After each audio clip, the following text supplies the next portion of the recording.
నానబెట్టిన శనగ లెక్క ఉండాలి. నానబెట్టిన శనగ లెక్క ఉండాలి. ఉప్పాలి. బక్కగా రాయద్దు. ఈ గుండ్రంగా రాయాలి. నిలువు గీతలన్నీ సమానంగా రాయాలి. అన్ని అక్షరాలు గుండ్రంగా ఉండాలి. ఎక్కడ పడితే అక్కడ గుండ్రంగా చేయాలి.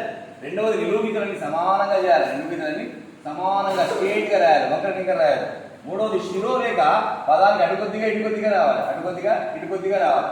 నాలుగోది ఏకి మాత్ర, ఐకి మాత్ర, ఓకి మాత్ర, ఔకి మాత్ర లెఫ్ట్ సైడ్ లో ఇవ్వాలి. లెఫ్ట్ సైడ్ లో ఏ, ఐ, ఓ, ఔ చాలా చక్కగా లెఫ్ట్ సైడ్ లో ఉండాలి. సేమ్ ఉండాలి.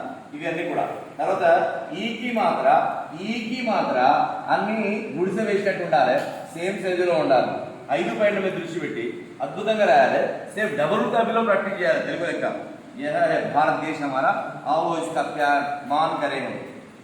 यह है అక్క చక్కగా రాసి 5 వాళ్ళని సేమ్ సైజులో వచ్చి ఈ నిలువు గీతలన్నీ సమానంగా స్ట్రేట్గా భారత్ రాస్తున్నాను.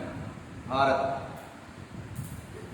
यह है भारत देश हमारा గుండ్రంగా రాసి ఏత్వాలు చాలా చక్కగా ఇచ్చి శిరోరేఖ చాలా చక్కగా అటుకొద్దిగా ఇటుకొద్దిగా రాస్తే మీ రాత అద్భుతంగా ఉంటుంది.